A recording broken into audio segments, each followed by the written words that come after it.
Donc, je m'appelle Antoine Buat, je suis l'un des cofondateurs de la société Digdash, je suis le dirigeant actuel, c'est moi qui vais assurer la présentation aujourd'hui. On va commencer par quelques slides pour vous expliquer un petit peu mieux qui est Digdash et quel est le produit Digdash Enterprise. Et ensuite, on rentrera vraiment dans une démo produit. Je vous montrerai des exemples de tableaux de bord, comment on les utilise et aussi comment on les crée. Alors, en introduction, on n'a qu'un seul produit à notre portefeuille à Digdash. Ce produit s'appelle Digdash Enterprise. On le positionne comme étant un logiciel de tableau de bord agile. Ça va vous permettre de faire de la visualisation de données, de l'exploration et de l'analyse avancée de données. Digdash, on est une société française basée à Aix-en-Provence, c'est notre siège social. On a également un bureau à Paris et à Madrid. On existe depuis 2006, on a à peu près 450 clients, plus de 150 000 utilisateurs dans 25 pays et 12 langues. On a une croissance annuelle assez importante et on a fait partie d'une enquête réalisée par le cabinet Bark, qui est un cabinet allemand indépendant, qui nous a positionné leader dans 11 catégories et qui a été également interrogé un certain nombre de nos clients et utilisateurs. Et parmi ce panel de clients interrogés, 100% des clients recommandent la solution Digdash. 94% estiment que nos fonctionnalités sont excellentes, ce qui veut dire que non seulement ça répond à leurs attentes, mais ça va au-delà de leurs espérances en termes fonctionnels. Alors, la plateforme Digdash Enterprise, qu'est-ce que c'est? C'est vraiment une plateforme complète qui permet de construire des applications décisionnelles métiers. Ça va de la préparation des données, la capacité à collecter, agréger, transformer, jusqu'à la partie data visualisation, création de graphiques avancés, des interactions poussées avec ces graphiques. C'est toute cette partie-là qu'on va voir. On a également une partie publication, la capacité à créer des documents, PowerPoint, Excel, PDF, et puis un certain nombre de modules d'analyse avancée. Alors attention, je les appelle modules, ils sont bien intégrés dans la même offre. Donc en termes de licensing, tout est inclus dans Digdash. Vous n'avez pas besoin de me poser la question, est-ce que j'ai le droit de faire ça ou ça? C'est vous qui allez attribuer des droits à vos utilisateurs pour savoir s'ils ont le droit de le faire. Alors, pourquoi ce sont des modules un peu séparés? Parce que tout simplement, ils s'adressent à des populations un petit peu plus expertes. Les gens qui veulent faire de l'analyse ensembliste, analyse prédictive, effectivement, ils ont besoin d'avoir une certaine appétence pour la manipulation de données. Autre point important, la plateforme est entièrement configurable, donc ça veut dire que non seulement vous allez pouvoir intégrer vos logos et chartes graphiques, mais en plus, si vous souhaitez intégrer la plateforme Digdash dans une plateforme plus complète, vous pouvez complètement remodeler cette plateforme. Par exemple, positionner les menus en haut à droite si vous le souhaitez, il n'y a pas de problème particulier. On n'est pas une plateforme d'intelligence artificielle, mais on utilise l'intelligence artificielle dans plusieurs sujets. Le premier, c'est ce qu'on appelle le requêtage en langage naturel. C'est ce qui va permettre à des utilisateurs non experts de poser une question à leur système dans leur propre langue et d'obtenir en réponse un tableau, un rapport, une représentation visuelle qui va, en fonction des données auxquelles ils ont accès, répondre au mieux à leurs questions. La deuxième chose, c'est la découverte de données. Là, on est dans un scénario dans lequel on va laisser l'utilisateur charger ses propres données, ça peut être un fichier Excel, CSV ou autre, et on va l'accompagner sur la mise en forme de ce fichier-là. Est-ce qu'il y a déjà un axe temporel, un axe géographique? Est-ce qu'il y a déjà des choses qu'on va pouvoir reconnaître automatiquement et qui vont nous permettre de faciliter la navigation dans ces données? Alors, en termes de besoins de restitution, on essaye vraiment de couvrir tous les grands besoins d'une organisation. Ça va du pilotage. Donc, le pilotage, qu'est-ce que c'est? C'est cette capacité à avoir en un clin d'œil les indicateurs qui sont importants et sur lesquels je devrais me focaliser. Le deuxième type de tableau de bord, le tableau de bord d'exploration, c'est celui dans lequel je vais laisser beaucoup plus la main à l'utilisateur pour qu'il soit capable de naviguer dans les données, rentrer dans le détail, filtrer, changer d'axe d'analyse. Donc, ça, ce sont des actions qu'on va pouvoir mener sur ce type de tableau de bord. Troisième type de tableau de bord, le tableau de bord de communication. Là, on est beaucoup plus dans le partage de la donnée vers quelqu'un qui ne sait pas exactement de quoi je veux lui parler. Donc, plutôt que de lui partager juste un tableau ou un graphique, je vais accompagner ces tableaux et graphiques de texte explicatif. C'est vraiment, je vais pouvoir lui raconter au mieux l'histoire que je veux mettre en œuvre autour de mes données. Je vous montrerai des exemples de ces trois types de tableaux de bord pendant la partie démo.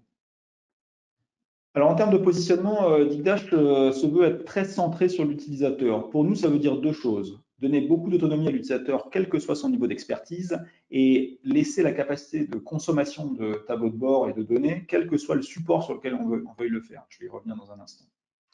On veut aussi que le tableau de bord, donc l'endroit où on présente de l'information, fédère toutes les activités décisionnelles. La consultation pour la plupart des utilisateurs, mais également l'exploration, l'analyse, la prédiction, la création. Donc tout ça sont des actions que vous pouvez mener depuis le tableau de bord. Alors, quand on parle de création dans Digdash, on est toujours en mode création-partage, on n'est pas en mode individuel. Alors, on peut bien sûr avoir un espace privé, mais cet espace privé, vous pouvez décider de partager des choses parce que vous êtes toujours, entre guillemets, en mode ce que je vais appeler client-serveur. Donc, vous êtes toujours dans un espace collaboratif. Pour aller encore plus loin dans cet espace collaboratif, on a la possibilité de créer des forums de discussion ou des commentaires sur des tableaux de bord existants. Donc ça veut dire qu'effectivement, c'est pas un commentaire bête sur une page, c'est juste que je vais pouvoir associer à un croisement de données, hein, ça peut être une année, un produit, à un forum de discussion qui va être pertinent que pour ce croisement de données. Ok, alors en termes de concept, j'ai parlé d'agilité dès le titre, je voudrais expliquer un petit peu mieux ce qu'on entend par l'agilité. Pour nous, c'est deux choses. La première chose, c'est la facilité de mise en œuvre. Entre le moment où je décide de mettre en place un tableau de bord et le moment où je vais effectivement le présenter à des utilisateurs, il faut que ce temps soit le plus court possible. Mais l'agilité, c'est surtout la maintenabilité à travers le temps, la capacité à faire évoluer la solution, donc rajouter de nouveaux indicateurs, de nouvelles sources de données, sans perturber l'existant, et tout ça dans une grande facilité. Même si je devais changer la charte graphique d'un dictat, je peux le faire de manière centralisée. Donc on a vraiment travaillé beaucoup d'aspects sur cet aspect maintenabilité.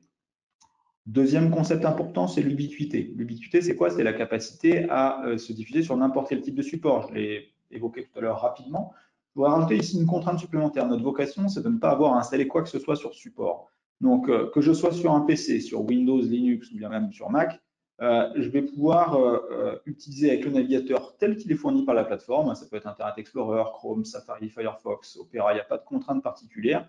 Pas de plugin à installer, je vais pouvoir naviguer dans de la donnée. Sur les plateformes mobiles, tablette ou smartphone, iOS ou Android, encore une fois, pas de contrainte, pas d'installation d'application à faire, parce qu'on connaît les travers d'installer une application. Ça va être déjà de passer les barrières de la sécurité dans l'entreprise, mais ça va être aussi la capacité de s'assurer que chacun de mes utilisateurs a assez de place sur son terminal. Donc, il y a plein de freins au déploiement d'une application. Donc, c'est pour ça que dans Dicdash, on a décidé de déployer ce qu'on appelle des web applications. Ça peut être un icône posé sur le bureau de mon iPhone ou de mon iOS. Et quand je vais cliquer dessus, pas mon Android, mais quand je vais cliquer dessus, ça ouvre un navigateur sans barre d'URL, donc ça ressemble à une application, mais n'a pas les contraintes de déploiement d'une application. Par contre, ça a toute la richesse, y compris en termes de navigation offline, etc. On peut utiliser toutes ces choses-là. On a aussi la capacité de distribuer de l'information avec des canaux plus classiques, envoyer un document PDF par email ou même envoyer une alerte, hein, c'est-à-dire que si j'ai atteint un certain seuil, je vais envoyer une information par email ou par SMS. Donc tout ça existe nativement dans la plateforme. Troisième concept important, le design. Alors, on le comprend un peu intuitivement, ce mot-clé design. Il faut que les tableaux de bord soient jolis pour qu'il y ait une adoption par les utilisateurs, c'est vrai. Mais on parle plutôt aujourd'hui de l'expérience utilisateur. L'expérience utilisateur, il y a le look, c'est une chose, mais il y a aussi le fait de couvrir de la manière la plus simple possible l'ensemble des besoins des utilisateurs. Donc, une interface la plus simple possible pour répondre à ces besoins fonctionnels. La problématique qu'on va avoir, c'est qu'on va s'adresser à des utilisateurs avec des besoins différents. On a essayé de catégoriser ici les trois grandes familles d'utilisateurs qui vont utiliser Dicdash. Le premier grand groupe d'utilisateurs, c'est l'utilisateur dit métier, dans lequel on va retrouver les gens qui n'ont pas de compétences informatiques et qui ne sont pas habitués à manipuler des données. Typiquement, des gens qui dans Excel ne savent pas faire des tableaux croisés dynamiques ou appliquer des filtres parce que c'est compliqué à faire.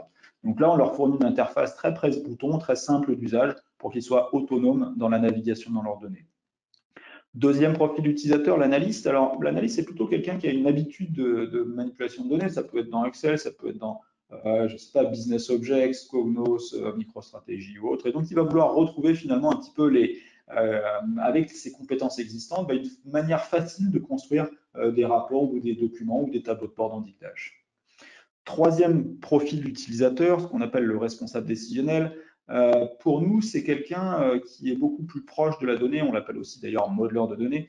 C'est quelqu'un qui veut être dans un environnement de productivité. Cet environnement de productivité, ça implique quoi? D'être rapide, efficace, mais aussi de pouvoir documenter tout ce que j'ai mis en place. Donc, on va pouvoir constituer un modèle de données, un catalogue de données sur lequel on va pouvoir revenir plus tard. On est sur une approche qu'on appelle le studio, dans lequel tout va pouvoir être fait de manière centralisée et de manière efficace. On peut aussi, bien sûr, se connecter dans Dicdash à peu près n'importe quel type de source de données. Je ne vais pas rentrer dans le détail de chacune, mais en gros, les familles de sources de données, on va retrouver les sources de données dites structurées, donc les sources de données qui ont des schémas, ça peut être des bases de données relationnelles, SQL Server, Oracle, etc., y compris dans le contexte Big Data, Hadoop, Hive, Impala, donc il n'y a pas de problème particulier par rapport à ça. Ça peut être des systèmes décisionnels existants, alors soit du Business Object, du Cognos, ou bien même des cubes multidimensionnels, Microsoft Analysis Services, SAP BW, ce genre de choses-là. Ça peut même être des applications qui fournissent des API décisionnelles. Je pense ici à Google Analytics ou Salesforce pour lequel l'application présente des dimensions et des mesures. Deuxième famille de sources de données, les sources de données dites semi-structurées. Alors là, ce sont encore une fois des sources qui n'expriment pas de schéma. Ça peut être par exemple des bases documentaires type MongoDB, mais ça peut être aussi des services web qui vont nous renvoyer des fichiers au format JSON ou XML. Ça peut même être le fait d'intégrer des fichiers plats. Excel, CSV, effectivement, il n'y a pas de structuration forte sur la manière dont on sont organisés ces fichiers-là. Donc, on va venir rajouter une couche de métadonnées pour expliquer la manière de les naviguer. Autre point important de la solution, et je ne l'ai pas évoqué tout à l'heure quand j'ai parlé de l'expérience utilisateur, mais c'est la rapidité d'exécution. On fournit dans Digdash ce qu'on appelle une base d'analyse. La base d'analyse, son objectif, c'est d'être capable d'exécuter des agrégats, des sommes, des moyennes, des médianes, des mines, des max, etc., sur un très gros volume de données, et tout ça de manière quasi instantanée. Comment est-ce qu'on fait ça? On a dans Digdash la scalabilité horizontale, c'est-à-dire que quand on veut traiter des volumes de données qui sont de plusieurs milliards de lignes, ce n'est pas une seule machine physique ou virtuelle, peu importe qui va traiter cette information, ça peut être de distribuer le calcul sur un ensemble de machines. Donc ça, c'est natif dans Digdash. On peut effectivement gérer la distribution de ce calcul pour aller vers des grands volumes de données. Donc, on parle ici de plusieurs milliards de lignes, c'est le cas chez certains de nos clients. Pour finir sur la partie un peu technique, j'ai expliqué qu'il n'y avait pas de contrainte de déploiement sur le poste client, il n'y en a pas non plus sur le poste serveur. Vous pouvez déployer Digdash dans votre propre infrastructure, qu'elle soit basée sur Windows ou Linux ou bien sûr dans le cloud. Quel que soit le prestataire, on va vous encourager à aller, si vous êtes français, plutôt vers des prestataires type OVH, de manière à ce que les données ne soient pas soumises au Cloud Act. Mais si vous avez déjà vos données dans Amazon Web Services, Microsoft Azure ou Google Cloud Platform, on peut aussi déployer notre solution dans ces plateformes-là. On va pouvoir gérer bien sûr la sécurité sur les données de façon à ce que quand quelqu'un se connecte à un tableau de bord, mettons que j'ai mis en place un tableau de bord financier, si je suis responsable général, je verrai peut-être l'ensemble des données financières de mon organisation. Si je suis responsable d'un département ou d'un service, j'aurai peut-être accès au même tableau de bord financier, mais avec une vue sur les données de mon département ou de mon service. Donc ça, c'est tout à fait possible à mettre en place. Dernier point sur la partie déploiement, vous avez compris qu'on pouvait se déployer sur n'importe quel type d'appareil, des appareils avec plutôt un écran de grande taille et d'autres comme des smartphones avec un écran de petite taille. Donc on n'a pas besoin de redesigner spécifiquement pour chacun de ces appareils-là une interface. Par défaut, Digdash fonctionne en mode responsive, donc on va être capable d'ajuster les tableaux de bord à la taille de l'écran pour qu'ils soient toujours faciles à consommer pour un utilisateur. Alors, ce n'est pas parce qu'on est simple de déploiement et d'installation qu'on ne peut pas s'intégrer dans votre système d'information existant. Bien au contraire, notre but, c'est aussi de récupérer tout ce qui existe déjà. S'il y a déjà un annuaire d'entreprise, LDAP ou Active Directory, on va pouvoir s'y connecter. S'il y a déjà un système de single sign-on, Kerberos, SAMLv2, OpenID Connect, etc., on va pouvoir s'y connecter également. À des couches un peu plus haut, c'est récupérer les données partout où elles existent, que ce soit dans des applications en direct, dans des entrepôts de données. On va pouvoir sourcer l'information partout où elle existe. Tout ce qui est produit dans Digdash peut être consommé dans Digdash, mais peut aussi être intégré dans un portail tierce. Donc, par exemple, si vous avez un intranet ou un site web dans lequel vous voulez publier des tableaux ou des graphiques qui ont été réalisés dans Digdash en conservant leur interaction, c'est possible. Si vous voulez intégrer ça dans une application, encore une fois, c'est possible. Pour conclure cette partie slide, je voudrais vous donner quelques références clients. Alors ici, c'est organisé par typologie de compte. Vous voyez d'un côté grand compte. Alors pour nous, c'est bien sûr au sens européen du terme, mais ça a une autre signification. C'est au moins 1000 utilisateurs. Donc, ce n'est pas un petit déploiement de Digdash dans un coin, c'est vraiment un déploiement significatif de la solution. On est également très présent dans le secteur public à différents niveaux, des ministères, puis des collectivités de toute taille, régions, départements, communautés de communes, certaines grandes villes. Vous avez également des centres de recherche comme le CEA, l'INRAE. Donc, vous voyez qu'on est présent également dans des universités, Pôle emploi. Donc, on est très présent dans le secteur public. On est également présent dans les entreprises intermédiaires des PME, quelle que soit leur activité. Vous voyez qu'ici, il y a du retail, logistique, du web marketing, du transport. Donc, on a un petit peu tout ce qui peut exister en termes de métier. Écoutez, je ne vois pas de questions. Encore une fois, je le rappelle, parce qu'il y a de nouveaux arrivants qui sont venus. Je rappelle que si vous souhaitez poser vos questions, il y a une petite boîte questions qui existe dans GoToWebinar et qui va vous permettre de poser vos questions. J'y réponds au fur et à mesure.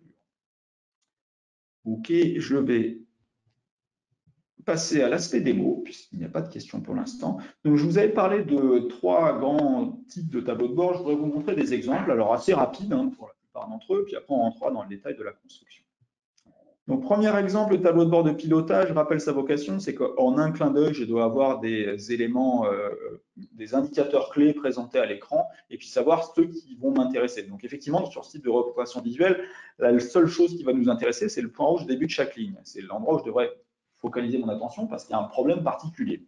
Donc là, en l'occurrence, je vois les coûts par département d'une entreprise, et les employés par département, et puis je vois les coûts sur les 12 derniers mois, le coût actuel, le coût par rapport au budget. Là, le point rouge s'allume de manière assez naïve. À chaque fois que le coût a dépassé le budget, j'ai allumé ce point rouge. Pareil ici, à chaque fois que le nombre d'employés a dépassé le nombre de budget employés, je vois le point rouge s'allumer. Ça pourrait être calculé de manière un peu plus avancée. Là, c'est juste un exemple pour vous montrer comment ça se passe. Je pourrais naviguer dans ce tableau de bord, ce n'est pas forcément sa vocation, mais ici, je vois la déclinaison de ces indicateurs par rapport à l'axe géographique, donc en l'occurrence par rapport au Canada. D'accord. Mais encore une fois, l'idée, c'est plutôt d'avoir la vue ensembliste, hein, donc la vue généraliste de tous ces éléments, la vue un peu macro. Deuxième type de tableau de bord que je dois vous montrer, c'est un tableau de bord de communication. Donc là, on cherche à partager de l'information. Ce sont des données réelles d'un de nos clients, le département de la Gironde. Bien sûr, si je vous les montre, c'est que ces données ne sont absolument pas confidentielles. C'est la manière dont ils ont mis en place le télétravail. C'est absolument pas lié au Covid, hein, c'est une initiative qui existe depuis 2013. On voit que ça se lit comme un document. Ici, j'ai un petit texte introductif dans lequel je peux voir différents éléments. Je peux même voir que je peux cliquer sur des points d'interrogation. Donc, on voit que ça s'adresse à un très grand public. C'est à la fois leurs élus, mais leurs concitoyens, pour leur expliquer comment ils ont mis ça en place. Donc le bilan, c'est quoi? Je vois sur l'année 2019, hein, le département de la Gironde, c'est un peu plus de 5000 collaborateurs, 2800 agents qui sont éligibles à faire du télétravail. On imagine bien que les gens qui travaillent sur les routes ou dans les jardins, c'est plus compliqué pour eux de faire du télétravail.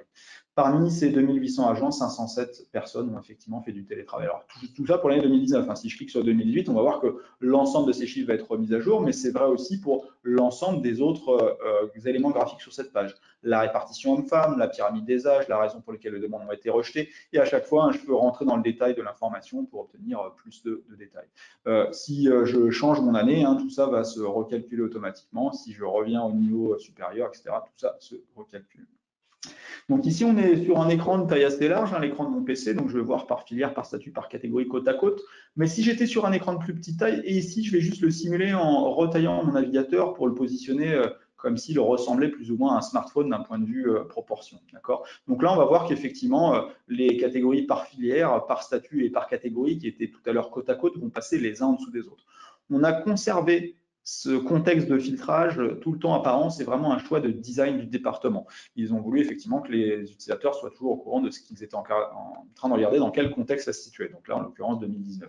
Mais je pourrais cliquer sur l'un ou l'autre des éléments pour dire, par exemple, je veux regarder que les fonctionnaires, ou je veux remonter au niveau de l'eau, etc., etc. On va voir comment ça s'applique. Ok, je reviens à une taille un peu plus raisonnable. Alors ça m'a scrollé automatiquement vers le bas, mais peu importe, hein, c'est pas forcément une action qu'on mènerait en temps réel de changer sa taille d'écran. Donc c'est pour ça qu'il y a des petits effets indésirables, mais peu importe. Donc là, je vois effectivement que je peux aussi représenter des informations sous forme cartographique. En l'occurrence, ici, ce sont tous les sites qui ont pratiqué du télétravail. Et ici, ce sont les sites mis à disposition par le département pour venir s'installer, alors que ce n'est pas notre poste officiel. Donc sur chacun de ces points, je vais avoir des informations comme le nombre de postes, le taux d'occupation, etc., etc. Je peux filtrer cette carte. Donc par exemple, si je veux un sous-ensemble du département comme le Libournais, je vais voir les sites disponibles dans ce sous-ensemble du département. Si je clique ici, je vais voir la liste des sites. Si j'enlève mon filtre sur Libournais, non seulement ma carte m'affiche l'ensemble des sites, mais en plus, cette liste-là me montre à nouveau l'ensemble des sites.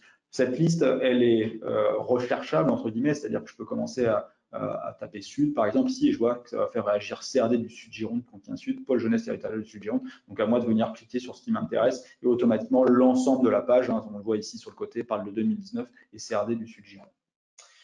OK, voilà. Troisième exemple de tableau de bord que je voudrais vous montrer, c'est un tableau de bord d'exploration. Alors, je vais vous donner un petit peu de contexte aussi sur ce qu'on est en train de regarder. On est sur une société qui a la grande distribution et qui se pose la question suivante. Quelle est l'efficacité de mes campagnes télémarketing pour générer du chiffre d'affaires? Et je vois qu'effectivement, ici, je me connecte à deux sources de données. La première source, c'est le RP, qui me donne des informations de chiffre d'affaires, marge, etc. La deuxième source de données, c'est la base de données télécom, qui me donne l'information de coût de communication, durée de communication. Donc, j'avais besoin de ces deux sources pour répondre à cette question.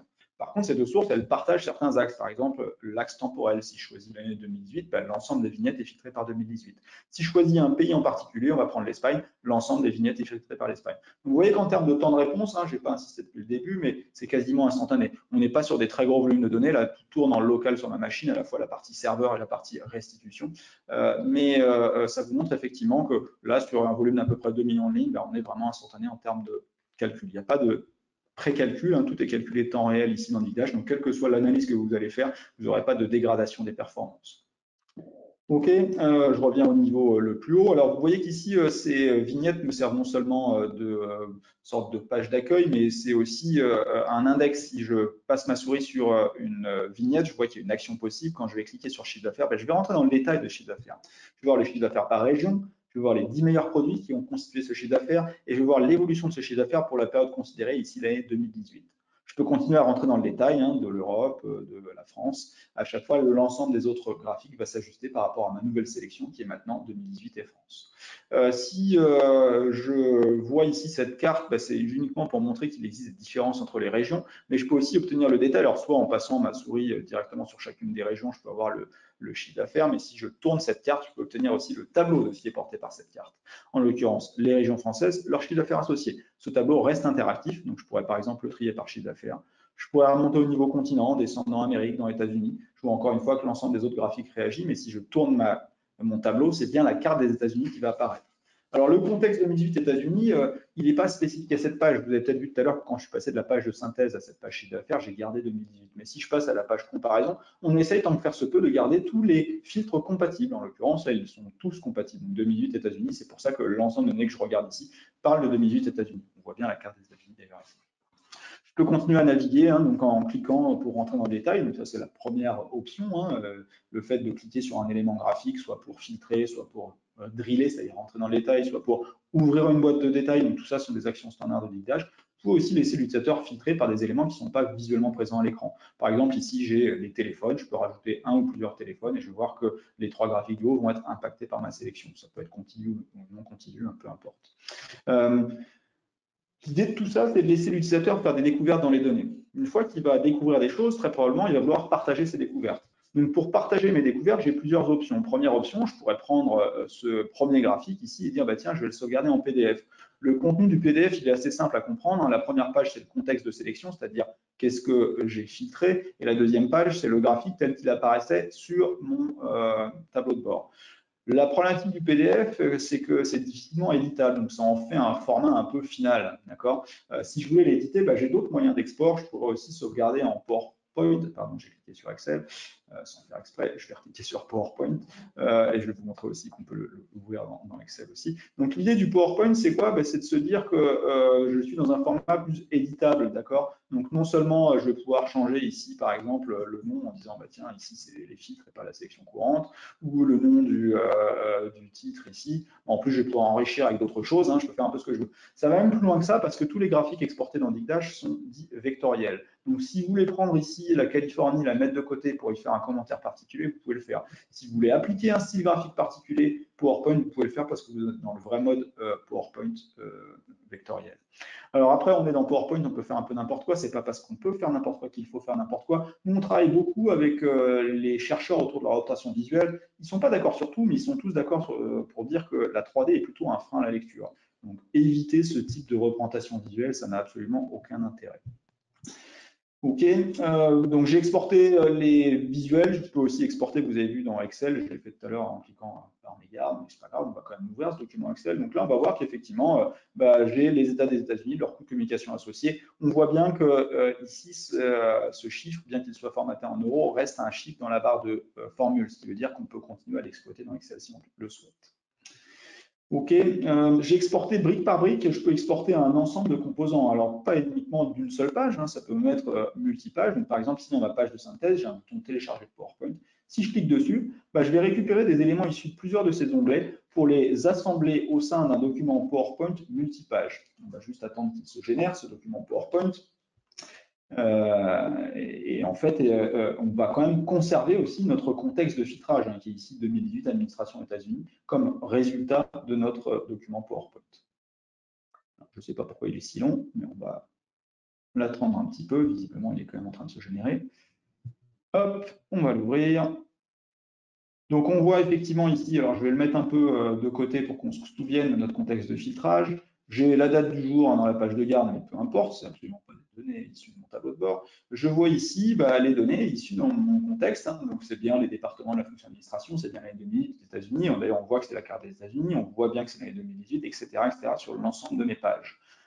Comment est-ce qu'on fait pour passer d'un tableau de bord, je vais appeler ça multi-onglet, vers un document PowerPoint multipage Il n'y a rien de plus simple. En fait, il suffit de constituer ce qu'on appelle un modèle de document. Un modèle de document, ça ressemble à un document, tout ce qu'il y a de plus classique PowerPoint, dans lequel on va positionner des cadres, et ces cadres vont servir de réceptacle à des objets issus de Digdash. Je peux prendre n'importe quel objet de Digdash qui a déjà été créé. Donc, alors là, si je fais un aperçu de cet objet-là, vous allez voir que c'est juste une carte OpenStreetMap avec la position des mairies à Paris.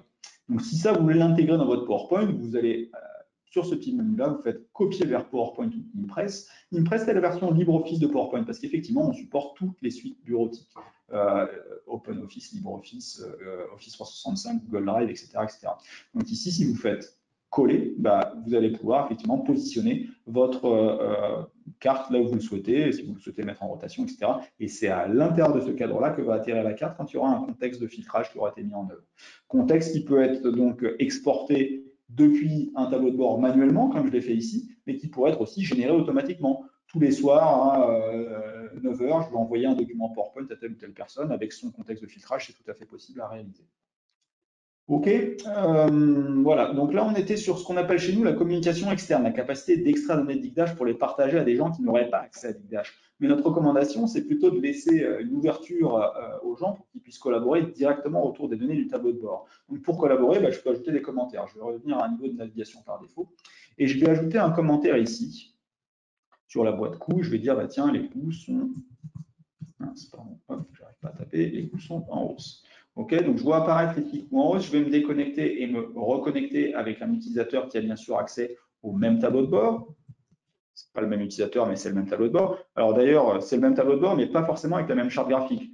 Ce n'est pas quelque chose qu'on conseille de faire, que chaque utilisateur a une charte graphique différente, mais c'est parfois un besoin. Nous, on travaille par exemple dans les métiers de la grande distribution avec des groupes qui sont multi-enseignes. Ils veulent générer un tableau de bord au niveau groupe, le décliner d'un point de vue charte graphique pour chacune des enseignes et bien sûr au niveau des données aussi pour chacune des enseignes. Mais ça veut dire qu'en termes de maintenabilité, je maintiens à un seul endroit et je peux distribuer à tout un ensemble de filiales. OK, je reviens sur mon aspect commentaire. Jean a posté coup en hausse. On n'a qu'à dire qu'Enzo est responsable de la zone France. Je vais aller dans la page comparaison où il y avait une carte. Je vais descendre jusqu'à la France, OK, dans ma carto.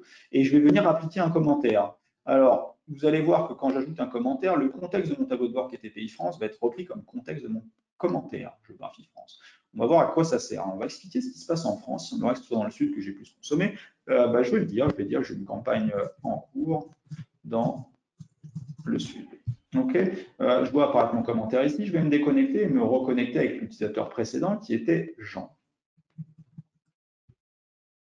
Alors, mon commentaire rentré par Enzo, je ne vais pas le voir apparaître ni sur ma page commentaire principale dans la page de synthèse, ni sur la page comparaison. Pourquoi? Parce que ce commentaire a été positionné dans un contexte particulier. Et c'est au moment où je vais rentrer dans ce contexte, en l'occurrence celui de la France, que je vais voir apparaître le commentaire qui est pertinent par rapport à ce que je suis en train de regarder.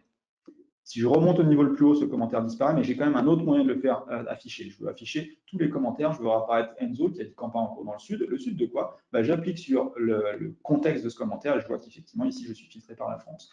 Je n'ai pas changé de niveau d'analyse. C'est une volonté aussi de design de ce tableau de bord de décorréler le niveau d'analyse avec le niveau de filtrage. Donc, je suis par continent, mais je suis filtré par pays, en l'occurrence par la France. Ça me permet de faire mes propres regroupements. En fait, si je rentre dans l'axe géographie, je choisis les régions. Je peux rester au niveau continent, mais choisir les régions qui m'intéressent. Par exemple, Provence-Alpes-Côte d'Azur, qui est ma région. Je vais y ajouter Alberta, pourquoi pas. On va prendre des choses sur des continents différents pour que ce soit intéressant. Donc, je vais prendre aussi Caroline du Nord et Normandie. Donc, je vois des régions issues de différents continents, mais ce qui m'intéresse, c'est l'agrégat sur la carte pour le continent Europe, pour le continent Amérique, et également sur mon tableau en bas, pour la ligne Europe et Amérique, je regarde que ces régions-là. OK, bien sûr, tout à l'heure, quand j'avais appliqué la sélection France, j'aurais pu rentrer dans le détail et me dire, ah bah oui, effectivement, c'est dans le sud de la France qu'il se passe quelque chose. OK, alors tout ce qu'on a fait jusqu'à maintenant, c'est de la navigation utilisateur métier. Vous avez vu que les interfaces sont très simples, très presse-bouton, donc c'est ça l'utilisation pour un utilisateur métier. Pour aller un petit peu plus loin, un dernier point qu'on peut faire pour un utilisateur métier, c'est lui laisser la main sur des variables. En l'occurrence, ici, j'en ai qu'une seule de variable, c'est le taux de change euro-dollar. On a imaginé dans le scénario que le prestataire de communication était basé aux États-Unis, donc nous facturait en dollars. Donc le taux de change euro-dollar va avoir un impact sur mes coûts de communication. Si je fais varier ce taux de change, je vais voir automatiquement le coût euro-dollar se séparer du coût de communication réel, quelle que soit la zone d'analyse. Je suis toujours en France, c'est ce que j'avais sélectionné à ma page précédente, mais je peux rentrer dans le détail de 2017, du deuxième trimestre 2017, etc., etc. Je peux aussi venir cliquer sur des fils qui sont ici directement déployés à l'écran. Alors vous allez dire, ça prend beaucoup de place. Oui, mais ça les rend plus accessibles pour certains types d'utilisateurs. Et ça montre aussi ce qui est sélectionnable. J'ai choisi la France, je ne vois que des régions françaises. Si je choisis un type de téléphone, je vois les régions françaises qui ont consommé sur ce type de téléphone. Donc on voit par exemple que Bretagne et Bourgogne-Franche-Comté ont été exclus de ma sélection. Je vois aussi que c'est un téléphone de type voix sur IP, puisque le reste est grisé. Si je clique sur voix sur IP, je vois apparaître automatiquement ce qui sont des téléphones de type voix sur IP. Depuis ma boîte de fil, je peux également faire des sélections. Donc, je veux voir l'ensemble des mois et pas uniquement le deuxième trimestre 2017, l'ensemble des pays, l'ensemble des types de lignes, l'ensemble des téléphones. Et à chaque fois, je vois varier mon graphique et je peux faire évoluer le taux de change euro-dollar pour comprendre quel impact ça aurait. Sur l'axe temporel, je peux bien sûr choisir une période très précise avec un système de calendrier. Je veux commencer par exemple au 1er janvier 2016. Je peux le faire, on voit automatiquement comment ça s'applique.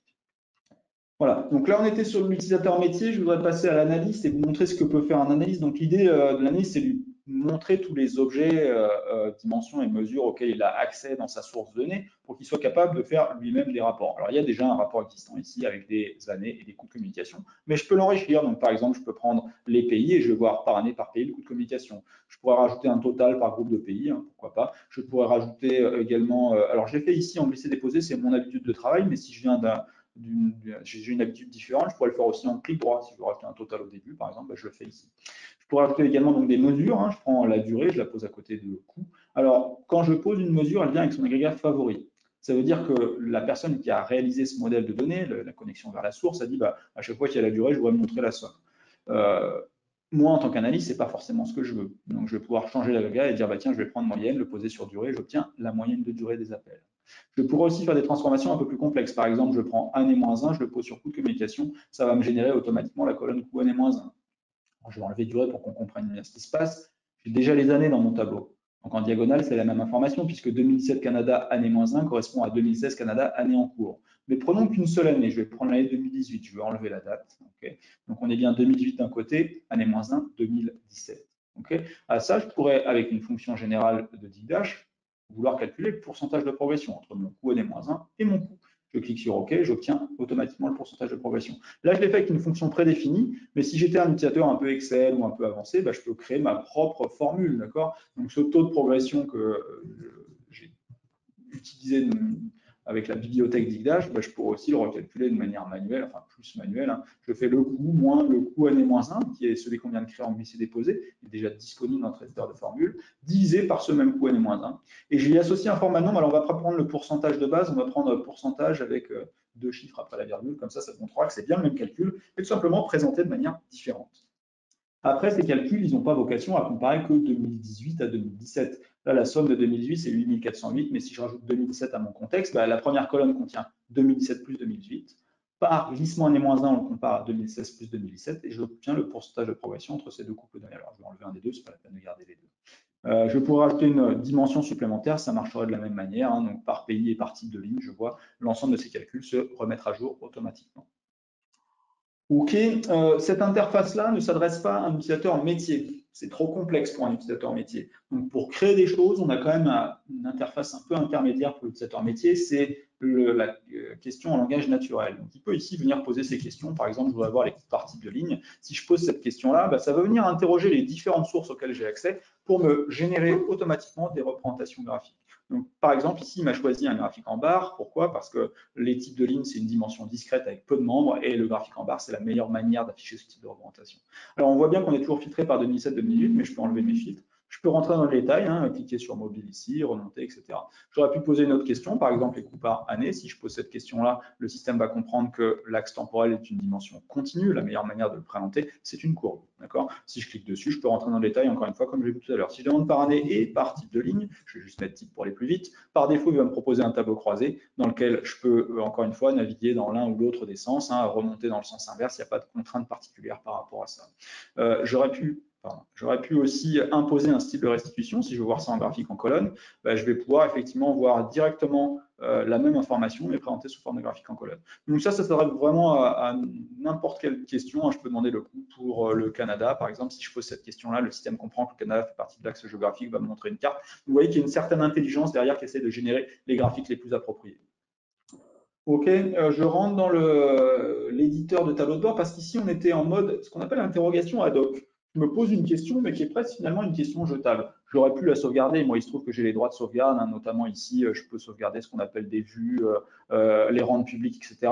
Mais si je veux vraiment le persister, bah, j'ai ce système d'éditeur de tableau de bord, hein, qui va me permettre de me créer mes propres pages de tableau de bord. Alors, une page de tableau de bord, c'est quoi? Ben, c'est l'assemblage de plusieurs représentations graphiques. Ça peut être soit des choses qui ont déjà été créées par d'autres personnes, hein, par exemple ici dans Retail, CA, je vais prendre chiffre d'affaires par région et je le pose sur ma page personnelle. Okay, je le taille un peu comme je le souhaite.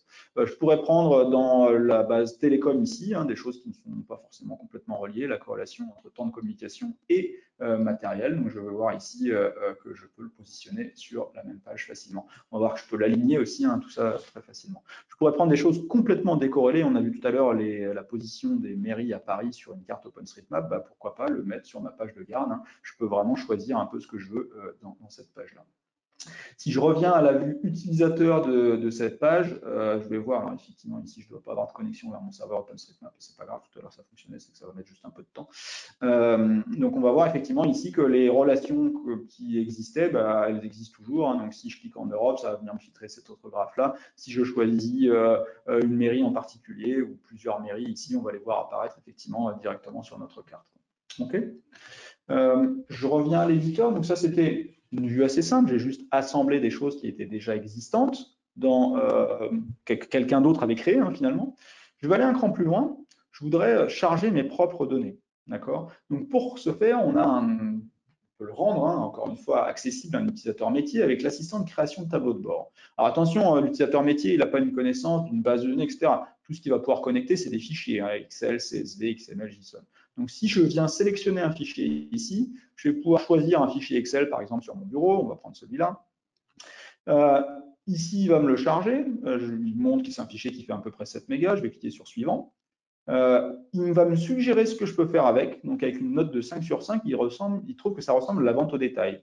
Si je vais regarder dans Éditer la source, je vais voir ce qu'elle contient, cette source. Déjà, il y avait plusieurs onglets, hein, vente, aide et dimension. Il m'a pris le premier onglet. Dans ce premier onglet, il y a une colonne date. Il n'y a pas de séparation entre les mois, les années, etc. C'est vraiment une colonne date. Une colonne région magasin. On voit qu'il n'y a pas d'attachement ni à des pays, ni même à des continents, hein, c'est vraiment une colonne région. Pourquoi je vous dis tout ça? Parce qu'on va voir que Digdash va être capable de reconstituer automatiquement des hiérarchies, même avec des informations partielles. J'ai une région magasin, on va être capable de la rattacher au bon pays, au bon continent, etc. Puis j'ai un certain nombre d'indicateurs, donc chiffre d'affaires, marge, tendance, etc. Donc je pourrais configurer ici les données, c'est-à-dire par exemple si les noms de colonnes n'étaient pas corrects dans mon fichier Excel, je pourrais renommer ces colonnes, je pourrais rajouter des mesures calculées, hein, donc avec les fonctions comme on l'a vu tout à l'heure, avec des transformateurs comme on l'a vu tout à l'heure. Je ne vais pas le faire, hein, je vais rester avec tout ce qui est de plus basique, je vais valider la configuration et cliquer sur Vente au détail. Là en fait, ce qui va se passer, c'est qu'il va quand je vais cliquer sur Choix des graphiques, il va me suggérer un certain nombre de graphiques que je peux faire avec ce modèle de données. D'accord. Si je clique sur Terminer et construire le tableau de bord, je ne vais rien rajouter de plus, il va venir m'ajouter de nouvelles pages. Donc, une page produit dans laquelle je vais voir par région, par produit de chiffre d'affaires, les 5 meilleurs produits. Une page indicateur clé dans laquelle je vais voir la cartographie des ventes. Donc, on voit qu'il a bien agrégé par continent. L'évolution des ventes par année, encore une fois, elle est agrégée par année, mais tout ça reste navigable. J'aurais pu continuer à créer de nouvelles choses. J'aurais pu le faire dans l'assistant, mais je peux le faire aussi ici. Par exemple, si je veux rajouter une nouvelle page et me dire, bah, tiens, j'ai vu des informations sur la marge, rajoutons cette page de marge, je vais pouvoir dire, effectivement, je vais créer de nouveaux graphiques. Alors, pas en langage naturel, on a déjà vu comment ça fonctionnait. Je vais juste choisir la source que je viens de charger. Je ne l'ai pas renommée, donc elle s'appelle avec le nom du fichier Retail D8 FR World. Alors, il me suggère des choses que je peux faire avec. Une analyse de tendance, puisqu'il y a un axe temporel. Donc après, à moi de choisir l'indicateur qui m'intéresse, je choisis la marge, je clique sur plus, et automatiquement, il va me générer le graphique le plus approprié. Donc ça, pareil, je le positionne un peu comme je le souhaite sur mon tableau de bord. Je vais pouvoir ajouter sur l'axe géographique la marge, cliquer sur plus. Pareil, il va me générer ce qui est le plus approprié pour représenter ça. Je pourrais aussi positionner des objets reliés aux données, mais pas directement liés aux données. Par exemple, quels sont les éléments filtrés? Je pourrais aussi dire, bah, tiens, je voudrais mettre en place une boîte de recherche pour pouvoir faire de la fouille dans mes données. Donc, une fois que j'ai fait tout ça, je peux retourner à mon tableau de bord et toute la navigation qu'on pourrait s'imaginer, bah, elle existe nativement dans Digdash. La capacité à rentrer dans une année, la capacité à rentrer dans un pays en particulier, la capacité à venir, je sais pas, par exemple, chercher ici, je vais taper BA, mais je vais voir qu'il y a 7 produits qui réagissent à BA. J'ai par exemple un baladeur. En plus du baladeur, je pourrais vouloir rajouter un téléphone mobile. Donc on voit que tout ça va automatiquement venir enrichir notre tableau de bord. Okay, je retourne à la page éditeur. Et je constate qu'il n'y a pas beaucoup de questions aujourd'hui. J'espère que je ne vous ai pas perdu. Donc, dans cette page éditeur, je pourrais effectivement aller plus loin et me dire, bah, tiens, je suis plutôt analyste, moi. Donc, ça veut dire que j'ai accès à mon crayon d'analyse. Si je clique dessus, ici, je vais pouvoir rentrer à nouveau dans cette boîte de configuration dans laquelle je peux non seulement changer les styles, les couleurs, etc., mais je vais pouvoir aussi dire, bah, tiens, je voudrais voir cette carte, mais je voudrais voir son évolution par année. Donc, ça, c'est des choses qu'on peut faire. Là, je vais enregistrer le graphique. Pareil, sur cette représentation-là, je vois l'évolution par année, mais il n'y a que 4 années de données, donc pourquoi pas directement montrer l'évolution par mois. Et là, je vais poser les mois et je vois l'évolution par mois. À ça, on voit qu'il y a des données que jusqu'en 2015 dans ce fichier-là, mais on peut dire, bah, tiens, je voudrais mettre une fonction prédictive en place. Donc, je vais prendre Fourier Forecast, je vais le poser sur marge, et je vais voir automatiquement la manière dont cette formule-là se serait appliquée dans le passé et qu'est-ce qu'il nous prédit pour l'année supplémentaire. Donc, à la fois en termes de saisonnalité et de tendance sur les données. Alors, il y a une question qui est posée. La question qui est posée, c'est peut-on intégrer des briques de traitement de données en langage Python et ou en R? La réponse est absolument oui. Donc, effectivement, l'idée, c'est sur la partie préparation de données. Vous avez tout un studio que je ne vous ai pas montré encore, mais qui va permettre de répondre à cette question-là. Je vais sauvegarder ici. Bah, ça va être justement l'occasion. Hein. Donc, tout ce qu'on a fait jusqu'à maintenant, c'est de la préparation assez basique de données. Et vous allez voir, dans Digdash, vous avez effectivement accès au studio. Alors, il y a plusieurs incarnations de ce studio. Il y a la version un peu, je vais appeler client riche, hein, qui est une version Java, mais il existe aussi une version web. On peut aller sur la version web si vous souhaitez, comme ça vous verrez qu'elle est ISO fonctionnelle. Hein. Donc là, pareil, je vais me loguer avec le même utilisateur, Jean par exemple, et on va voir qu'on peut aller beaucoup plus loin sur le traitement des données. Donc, on va essayer de prendre un exemple un peu plus avancé sur le traitement des données. Donc là, on va voir que tout ce que j'ai créé dans mon interface, que je vais appeler simpliste, hein, ce n'est pas web versus pas web, c'est juste une interface simple versus un peu moins simple. Donc là, enfin moins simple, plus compact et en tout cas plus adressé à un utilisateur technique. Là, je vais voir effectivement tout ce que j'ai créé. Je vais voir effectivement les sources de données auxquelles j'ai accès. Donc, si par exemple sur ces sources de données, je voulais mettre en place de la sécurité, hein, sur cette source Retail V8 FR World, bah, je peux éditer. Et là, je vais rentrer dans une interface effectivement où non seulement je vais voir les données issues de ma source, mais je vais pouvoir effectivement rajouter des choses un peu plus complexes. Par exemple, je pourrais dire, bah, tiens, sur la famille de produits, je veux rajouter un filtre. Donc, je veux dire, famille de produits doit être égale à un attribut de mon utilisateur. Par exemple, l'attribut famille de mon utilisateur. Là, en tant que, on va dire, administrateur de cette source, je vais dire, bah, qu'est-ce qui se passe? Mon utilisateur arrive avec la variable plat. Donc, on va voir que ça va filtrer et garder uniquement les lignes qui contiennent plat. Alors, il y a une autre question qui est posée, je vais essayer d'y répondre en même temps. Ok, ce n'était pas vraiment une question, donc tout va bien. Voilà. Donc là, je vois effectivement que je pourrais déjà faire du traitement de données par filtrage, comme je l'ai fait ici. Hein, donc ça, c'est de la sécurité. Je vais vous montrer un peu plus loin comment on fait après de la transformation. Donc, une fois que j'ai fait ça, bah, j'ai appliqué ma sécurité sur mon modèle de données. Donc, toutes les sources hein, que j'ai générées, enfin que j'ai utilisées, toutes les graphiques que j'ai générés vont maintenant être filtrés par ma propre variable utilisateur. C'est pas plat, hein, c'est ma propre variable utilisateur. Comment je la retrouve cette variable utilisateur? On va voir qu'effectivement, j'ai dans l'interface la capacité d'aller voir comment sont configurés mes utilisateurs. Hein, alors, je vais me loguer avec l'utilisateur admin. Plutôt, je vais prendre. On va prendre admin, hop. Cet utilisateur admin, il a accès effectivement à la capacité de regarder comment est configuré Jean. Et Jean, pour son interface famille, ben, en fait, c'est DCR qui est sélectionné. Donc, comme je me suis logué dans l'interface studio avec Jean, ben, effectivement, je vais me retrouver, dès que j'édite ce graphique, qu'avec les données concernant les DCR et pas les autres données. D'accord? Donc, on va voir effectivement, quand j'ouvre ce graphique-là, il m'a changé un peu la configuration, mais peu importe. Je vais le remettre sur les abscisses. On va voir qu'effectivement, ici, les seules données auxquelles j'ai accès, si je regarde dans ma boîte des fils, ça va être beaucoup plus clair. La boîte des fils ne me propose que la famille DCR et que les produits rattachés au DCR, d'accord? Parce que c'est ma propre sécurité. Alors, Je vais essayer de répondre un petit peu plus à la question qui a été posée tout à l'heure. Alors déjà, dans les sources données, vous allez voir qu'effectivement, vous avez accès à des transformateurs R, des transformateurs un peu plus généralistes, donc pour connecter avec des modèles de données existants. Mais vous pouvez effectivement partir, on va prendre un exemple un peu plus complexe, on va partir d'une base de données. Et je vais vous montrer déjà les transformations qu'on peut faire en live dans Digdash. Donc, je vais sélectionner une source de données existante, alors en local, hein, c'est une base de données MySQL. Je vais pouvoir voir effectivement que j'aurais pu changer le pilote ici. Hein. On a accès à tout un ensemble de pilotes JDBC. Vous pouvez enrichir cette source, bien évidemment. Je vais juste tester la connexion pour m'assurer que ma base est bien démarrée. Oui, c'est bon. Une fois que j'ai fait ça, eh bien, je vais pouvoir utiliser l'assistant SQL qui va me montrer toutes les tables qui existent dans cette source. Je vais pouvoir charger les tables qui m'intéressent. Je veux la table des employés. Je voudrais les titres des employés. Je voudrais également les départements des employés. Alors, il doit y avoir une table intermédiaire pour finaliser le schéma. Vous voyez que les relations se créent automatiquement. Alors, ce n'est pas parce qu'elles déduisent quelque chose, hein, c'est simplement parce qu'elles sont exprimées par le schéma de la base. Si ce n'était pas le cas, ce serait à moi de venir créer une relation entre titres, par exemple, et first name. Bon, ce n'est absolument pas le cas ici, hein, c'est juste pour vous montrer un exemple. Donc, première étape, je charge des tables. Deuxième étape, il va me montrer tous les champs de ces tables. Il y a peut-être des champs qui sont des champs techniques qui n'ont aucun intérêt pour moi. En l'occurrence, moi, je veux garder que les champs de la base employée, le nom du département et le titre de l'employé. Okay, une fois que j'ai fait ça, ben, ça va me générer une requête SQL d'alimentation. Si je clique sur terminer et prévisualiser, je vais voir les 50 premières lignes de ce que me ramène cette requête. Je pourrais faire de la transformation en SQL, ça c'est la première chose.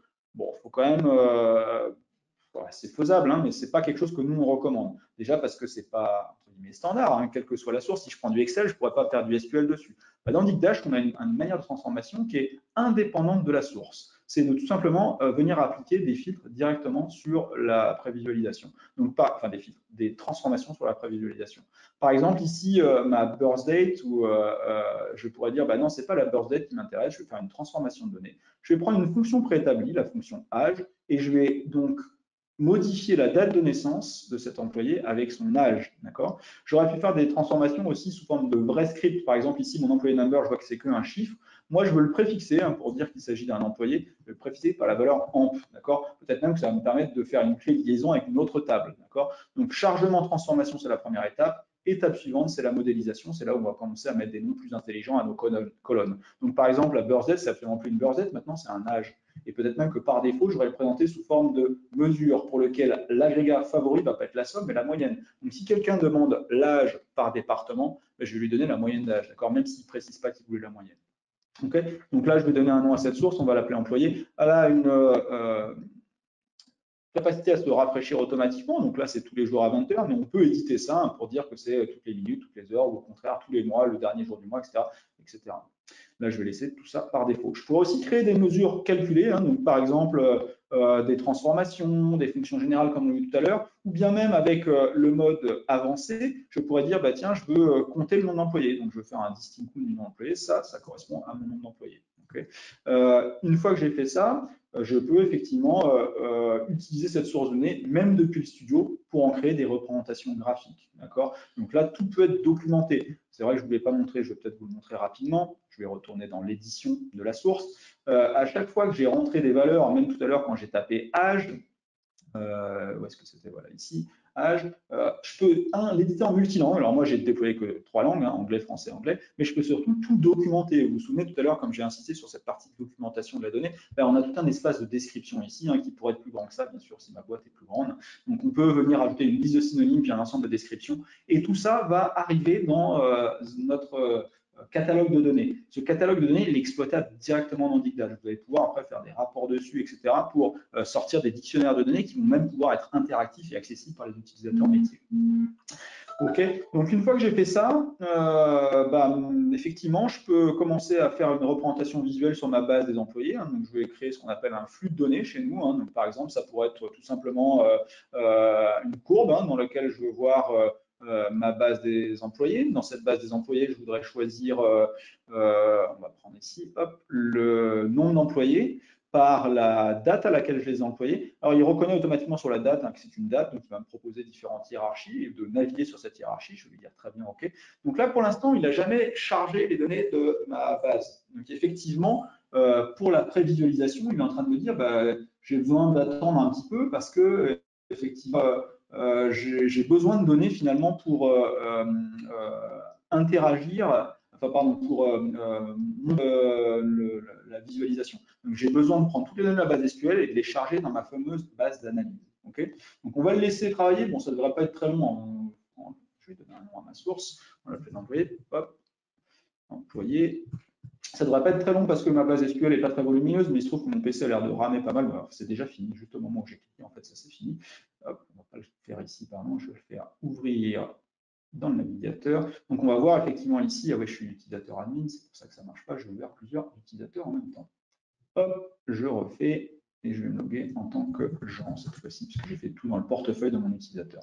Donc on va voir effectivement qu'une fois que les données sont chargées, là, les temps de réponse sont instantanés. C'est une base de données qui fait à peu près 500 000 lignes. Donc on voit qu'effectivement, là, il n'y a pas de contrainte. Je peux choisir les gens dont le prénom s'appelle Bojan, etc. Et même quand je vais créer une nouvelle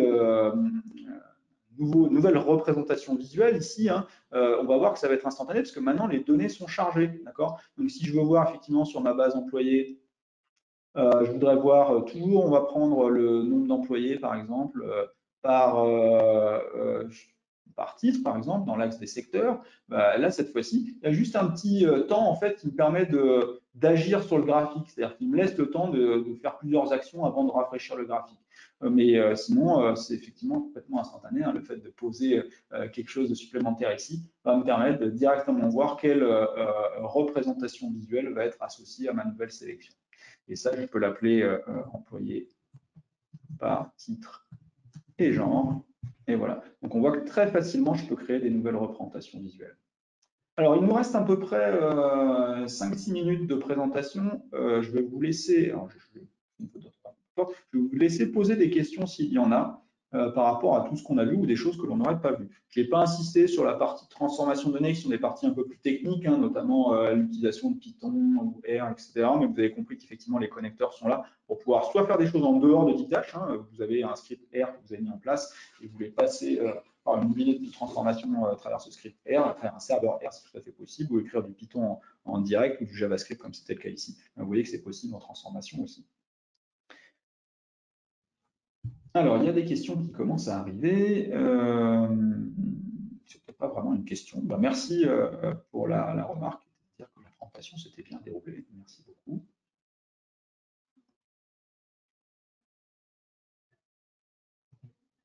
S'il n'y a pas d'autres questions, je pense que je vais pouvoir même vous laisser partir plus tôt pour déjeuner, ce qui est peut-être une bonne nouvelle. Alors, je vois qu'il y a des gens qui ont aussi un petit icône avec main levée, donc je ne sais pas si c'est une erreur ou si vous souhaitiez donner. Non, c'est bon, ça a été redescendu. Alors, là, une question qui est posée, est-ce qu'on pourra avoir le PPT ou l'enregistrement? La réponse est oui à ces deux questions-là. L'enregistrement se fait automatiquement. Donc, je vous encourage à contacter la personne qui vous a connecté sur cette présentation. Donc, en général, c'est Elodie Dufour qui envoie les présentations qui s'occupent du marketing chez nous. Donc, n'hésitez pas à revenir en contact vers elle pour qu'elle puisse vous donner les détails de la présentation. Alors, il y a une autre question qui est posée. Peut-on exporter un graphique sous Excel? Oui et non, ce n'est pas la vocation. On peut créer ce qu'on appelle des modèles de données Excel, hein, de la même manière qu'on peut créer des modèles PowerPoint qui nous permettent d'exporter des graphiques, mais Excel pour nous n'est pas un format de réceptacle de graphiques. Donc on peut créer en gros des rapports dans Excel qui vont contenir des graphiques, mais ce n'est pas ce qu'on conseille de faire, quoi. Deuxième question qui est posée, quelle est la politique tarifaire uniquement en location ou y a-t-il possibilité d'achat? Je vais vous expliquer un petit peu mieux. Alors, je ne veux pas rentrer dans le détail parce que je vous encourage à vous connecter vers un commercial pour obtenir plus de réponses à cette question. Mais globalement, il n'y a qu'un seul paramètre à notre tarif, c'est le nombre d'utilisateurs. D'accord? Donc, ça veut dire que plus vous avez d'utilisateurs, moins le prix à l'utilisateur va être important. Donc, ça, c'est important de le comprendre aussi. Et ça peut être effectivement soit un modèle locatif, soit un modèle d'achat plus classique. Donc là, il n'y a pas de contrainte particulière, hein, c'est à vous de définir est-ce que vous avez plutôt une capacité d'OPEX versus CAPEX, hein, donc nous, on est tout à fait habitués à ce genre de sujet-là. Après, pareil, hein, sur l'hébergement, vous l'avez compris, c'est soit hébergé dans votre propre infrastructure, soit hébergé dans le cloud, donc pareil, il n'y a vraiment pas de contrainte en termes de déploiement. Pas de notion de tarifs différents pour les utilisateurs métiers versus analystes versus modeleurs de données. Hein, vous qui allez définir qui sont les utilisateurs métiers, etc. Donc, il n'y a pas de super utilisateur versus, enfin si, d'un point de vue sécurité, ça existe, mais d'un point de vue licence ou tarif, ça n'existe pas. On a un tarif qui est plutôt orienté vers la personne vers laquelle on ajoute de la valeur, c'est-à-dire le consommateur de l'information. Ben, écoutez, s'il n'y a pas d'autres questions, on va en rester là pour aujourd'hui. Merci beaucoup à tous d'avoir participé à cette présentation. Je vous souhaite une bonne fin de journée et à bientôt, j'espère.